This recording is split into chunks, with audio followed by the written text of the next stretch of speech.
Hello दोस्तों, जय माता की, राधे राधे आप सभी को। तो आप सभी को रमा एकादशी की ढेर सारी शुभकामनाएं।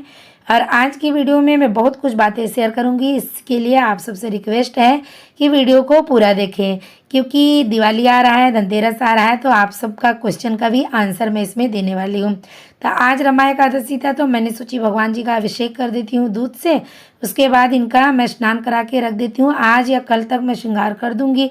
तो चलिए मैं फटाफट से इनको ना स्नान कराने के बाद पूजा के टाइम का बाद आपको मैं दर्शन कराती हूँ इनका। ये देखिए सारे लोग स्नान करके बैठ गए हैं और बिना श्रृंगार के भी ना भगवान जी बड़े ही सुंदर लगते हैं। तो मंदिर को भी मैंने साफ कर दिया और यहाँ से थोड़ा सा एक्स्ट्रा फूल वगैरह निकाल दी हूँ, थोड़ा सा नया करने की कोशिश करूँगी। उसके बाद यहाँ पे सबको भोग वगैरह लगा दी हूँ। आज मेरा भी व्रत है, तो यहाँ पे पूजा अच्छे से हो गया है। और ये है नारियल पानी, भगवान जी पी लेंगे, उसके बाद मैं पीऊँगी। तो जो 31 को दिवाली मना रहे हैं वो भी, जो 1 को दिवाली मना रहे हैं वो भी, आज ही अपने लॉकर को, जहाँ पे आपके धन संचय का स्थान है, उसको अच्छे से गंगा जल छिड़क के अच्छे से साफ सुथरा कर दे। जो भी आसन का कपड़ा है वहाँ से निकाल के धुल दीजिए, नहीं तो नया कपड़ा वगैरह लगा दीजिए, क्योंकि धनतेरस के दिन वहाँ पे फिर साफ सफाई नहीं करना रहता है और धनतेरस से ये पूजा चालू हो जाती है। और अगले साल आपने कुबेर धन वर्षा पोटली बनाए हैं तो उसको भी आप बाहर निकाल दीजिए, क्योंकि 1 साल तक ही इसका असर रहता है। ये पोटली का जो सामग्री है, बहुत सारे लोग इसमें से कौड़ी और गुमती चक्र रख लेते हैं, बाकी चीज़ों का विसर्जन कर लेते हैं। और इसमें जो आपने चांदी का सिक्का डाल के रखा है वो भी निकाल लीजिए, यानी जो भी पैसा डाले निकाल लीजिए। तो ये पोटली मैंने अगले साल अपने हाथों से ही बनाई थी। आप भी चाहे तो इसको लाल, पीला, हरा किसी भी चुनरी से बना सकते हैं। सामग्री में थोड़ा सा पोटली का दिखा रही हूँ। तो ये है कमलगट्टा और इसको बोलते हैं काली हल्दी। और पीली हल्दी तो आप सब जानते होंगे, तो पीली हल्दी ये है इस तरीके से, ये भी पोटली में डाली जाती है। और उसके बाद लौंग और इलायची भी डालना रहता है। तो 5 की संख्या में, 2 की संख्या में जोड़ा लगा के भी आप लौंग इलायची भी इसमें डाल सकते हैं। उसके बाद देखिए ये है हमारा ना चांदी का सिक्का। चांदी का सिक्का लेने के टाइम आप ध्यान दें कि लक्ष्मी माँ बैठी हुई ले, जो लॉकर में रखेंगे, खड़ी लक्ष्मी माँ का न ले। और पीली कलर की कौड़ी आती है, ये भी 5 ले लीजिए, 7 ले लीजिए, ऐसा ज़रूरी नहीं है। कोई कोई अलग अलग मतलब कम ज़्यादा संख्या में लेते हैं। और ये है गोमती चक्र, तो ये भी रख लीजिए 5 इस तरीके से। और ये है एकाक्षी नारियल, इसको बोलते हैं, छोटी साइज नारियल की जैसे रहती है, ये भी इसके अंदर रखा जाता है। तो इस तरीके से ये सब सामान व्यवस्था जो है ना आप कर सकते हैं। और ये है ना, इसको चिया बोलते हैं और कहीं कहीं क्या क्या नाम से बोलते हैं। ये मतलब भगवान कृष्ण को बहुत प्रिय है वो है। तो ये सब चीज़ें आप इकट्ठे कर लीजिए। और जिस दिन आप पूजा करेंगे उस दिन आपको गुलाब का 2 फूल लगेगा। और इत्र एकदम महंगा वाला, जो अच्छा वाला आता है ना गुलाब का इत्र, वो भी आपको एक ज़रूर लेना है। ये दिवाली के दिन पोटली बनाते हैं, मैं तो दिवाली को ही बनाती हूँ। तो ये सारी व्यवस्था आप कर सकते हैं। ये मेरा अगले साल का जो गुलाब का फूल है, देखिए सूख गया है, मैं आपको दिखा रही हूँ, जो मैंने पोटली से निकाली हूँ। तो ये सारी चीज़ें मैंने सोची आप सबको शेयर कर दूँ, इसके लिए मैं शेयर कर रही हूँ। तो अब मैं थोड़ा सा आप सबसे बातें कर लेती हूँ। चलिए मैं आप सबसे कुछ बातें कर लेती हूँ।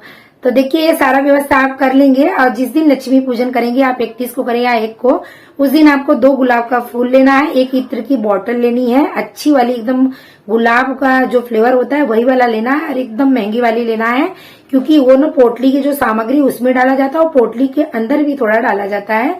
तो ये चीजें ले लीजिए। और एक ना भोज पत्र पे आपको 15 का यंत्र बनाना रहेगा, उसको लक्ष्मी यंत्र बोलते हैं। तो भोज पत्र के ऊपर लिखना है, उसको बनाना है।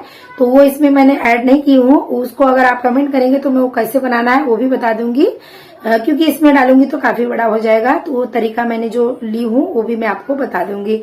तो इस तरीके से ये सारी व्यवस्थित लेना है। जब जिस दिन आप लक्ष्मी पूजन करेंगे उस दिन आपको धनवर्षा पोटली ये बनानी रहती है। तो इस तरीके से आप अपना ये पूरा व्यवस्था कर लीजिए। तो देखिए हमारी एक यूट्यूब फैमिली में है शिवानी कुमारी जी, उनका कमेंट आया था कि आप एक दिवाली पूजा का वीडियो बना के दीजिए। तो देखिए मैं दिवाली पूजा का वीडियो बना देती, लेकिन क्या है ना, इस टाइम पे मेरे पास ना बिल्कुल भी टाइम नहीं है कि मैं पूरा प्रॉपर चीजों को खरीद के लगा के फिर उसके बाद वीडियो बना पाऊं, क्योंकि मैं बहुत बिजी इस टाइम पे है। और मैं भगवान जी का ना भी श्रृंगार का जो पोशाक बना रही थी, तो मैं वेलवेट का बना रही थी इस टाइम पे। तो उसमें वेलवेट में क्या है ना कि प्लेटें डालेंगे तो बहुत मोटी हो जाती है, तो मशीन के तो पास थोड़ी सी मोटी हो गई थी। तो वहां पे थोड़ा सा मैं दबा के सोची कि उसे प्लेट डाल दूं, फिर मैं दबाने को गई तो मेरी उंगली चली गई मशीन की सिलाई मशीन में। तो यहाँ से लेके यहाँ तक ऐसे फट गया है। और उसके बाद यहाँ पे काफी सारे खून भी निकले, तो मैंने इसमें टेटनस का इंजेक्शन भी लेके आई हूँ। और बहुत सारे काम भी फैला है, नहीं तो मैं वीडियो जरूर बना देती आपके लिए। अगर आप कमेंट करके मेरे से पूछेंगे जो भी बातें तो मैं जरूर रिप्लाई देने की कोशिश करूंगी। और अगर आपको चाहिए तो हो सकेगा तो मैं ऐसा भी वीडियो डाल सकती हूँ कि बैठ के ऐसे बता दूं कि क्या क्या मैं लक्ष्मी पूजा में यूज करती हूँ, किस तरीके से मैं पूजा करती हूँ, क्या क्या मेरा लक्ष्मी पूजा में सामग्री रहता है। ये सारी बातें मैं आपको बताने का वीडियो बना सकती हूँ, लेकिन प्रॉपर लक्ष्मी पूजा दिखाने का तो अभी मेरे पास बिल्कुल टाइम नहीं। मेरा बहुत काम पेंडिंग में चल रहा है, तो इसके लिए ये उनके कमेंट का रिप्लाई है। दूसरा क्या है ना कि लक्ष्मी पूजा मैं कब कर रही हूँ इसका भी कमेंट आ रहा है। और मेरी एक बहुत अच्छी सब्सक्राइबर है पिंकी कुमारी, उनका कमेंट आया है कि मैम आप कब लक्ष्मी पूजा कर रहे हैं, 31 को कर रहे हैं कि 1 के कर रहे हैं। तो ये तो बहुत ही बड़ी कंफ्यूजन वाली बातें हैं, इसको सोच के ही दिमाग खराब हो चुका है। क्योंकि तो अच्छे अच्छे ज्योतिषाचार्य पंडित जी हैं, बड़े बड़े कथावाचक हैं, उन सबकी मैं वीडियो देखती हूँ, उन्हीं सबसे सीखती हूँ, वही चीजें मैं करती हूँ, वही चीजें आप सबको शेयर करती हूँ। ऐसा मैं कोई अपना अलग से नहीं बनाती हूँ, ना ही मुझे इतना ज्ञान है। गृहस्थ जीवन में जो करती हूँ वही आप सबको शेयर करती हूँ। ये बात हो गई। और दूसरा क्या है ना कि जो मैं पंडित जी का देखती हूँ सीखती हूँ ना, तो जैसे कि 2 पंडित जी का मैं देखती हूँ, ठीक है, तो ये पंडित जी का भी मैं सीखती हूँ, देखती हूँ, मुझे अच्छा करते हो और ये भी करते हैं, 2 पंडित जी जैसे हैं। तो कुछ पंडित जी 31 को बता दे रहे हैं और कुछ पंडित जी 1 को बता रहे हैं, जिसमें से मैं दोनों जन की बातें मानती हूँ और दोनों जन ही अच्छे बताते हैं और दोनों जन अपनी अपनी बातें भी रख रहे हैं। कोई ऐसे रख रहे हैं कि अमावस्या ही नहीं है तो क्या पूजा करके फिर रात्रि के टाइम अमावस्या नहीं मिल रहा है, तो कोई ऐसे बोल रहे हैं कि उदया तिथि में 1 तारीख आ रहा है तो प्रदोष काल को स्पर्श करने मात्र से ही उसका मान्य रहता है। तो देखिए कंफ्यूजन तो बहुत ज्यादा बढ़ गया है और हम इतने बड़े महात्मा पंडित है नहीं कि हम कुछ अपना अलग से निकालें। तो बहुत कुछ ढूंढने ढांढने के बाद मैंने अपने मन को तसल्ली दी, क्योंकि अपने मन को तसल्ली देना बहुत जरूरी है भाई। क्योंकि लक्ष्मी जी की बात है, लक्ष्मी जी तो घर में आने ही चाहिए साल भर के लिए, भले ही थोड़ा सा डबल मेहनत करे और उसका परिणाम डबल भी मिल जाएगा कि लक्ष्मी जी अपना स्थायी रूप में हमारे घर में वास कर जाए। तो मैंने क्या है उसका निकाली हूँ कि मैं 2 दिन दिवाली मनाऊंगी। मैं 31 को भी दिवाली मनाऊंगी, 1 को भी दिवाली मनाऊंगी। मैं दोनों दिन दिवाली मनाऊंगी। दिवाली मनाने का मतलब क्या है कि दोनों दिन मैं लक्ष्मी पूजन करूंगी। जिस दिन मेरे एरिया में सब दिवाली मनाएंगे उसी दिन मैं नए कपड़े पहन के पटाखड़ी वटाखड़ी जो होगा उस दिन वाला वो दिवाली हो गया। अब पर पूजा पाठ वाला तो मेरा 2 दिन दिवाली चलेगा। मैंने यही सोची हूँ, क्योंकि आपके एरिया में जिस दिन दिवाली मनाते हैं उसी दिन आप दिवाली मनाइए। त्योहार जो है ना अकेले का नहीं अच्छा लगता है, सब मिलके बनाते हैं तो अच्छा लगता है। तो मेरा कहने का मतलब यही है कि आप भी अपने एरिया में जिस दिन दिवाली मनाया जा रहा है उसी दिन मनाइए। अगर आपको तसल्ली हमारे जैसा चाहिए तो 2 दिन मेहनत कर दीजिए, 2 दिन लक्ष्मी जी का पूजा कर लीजिए। 31 तारीख को पूरी चौकी अपना लगा दूंगी और अखंड दीप को प्रज्वलित कर दूंगी। 2 दिन का मैं अखंड दीप रख दूंगी, 31 और 1 के लिए, यानी कि दूसरे दिन 2 तारीख को अपने आप ही दीप शांत हो जाए। इस व्यवस्था से मैं पूरा चौकी लगा के पूरी तरह से पूजन कर लूंगी। और करने के बाद मैं जैसे नवरात्रि में पूरा देखभाल करती हूँ उसी तरीके से उस चौकी का मैं देखभाल करूंगी। नेक्स्ट डे फिर शाम के लक्ष्मी पूजा के दिन संध्या काल में फिर पूजा कर दी। क्योंकि क्या है ना अपने मन को भी तसल्ली होना ना बहुत जरूरी है।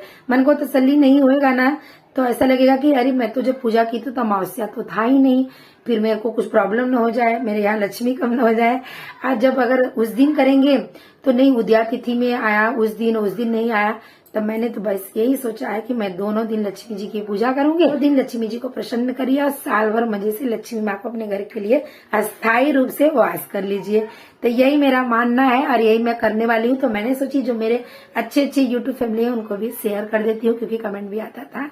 तो मेरा तो आप सब जान गए कि मैं दिवाली कब मना रही हूँ। आप सब अपना भी कमेंट करके बताएं कि आप सब दिवाली कब मना रहे हैं। इसी के साथ में मैं वीडियो को एंड कर रही हूँ। अगर थोड़ा सा भी अच्छा लगा है तो चैनल को सब्सक्राइब नहीं किए तो जरूर करें। अपने पहचान वाले को वीडियो शेयर करना ना भूलें। मिलती हूँ अगले वीडियो में। जय माता की, राधे राधे आप सभी को।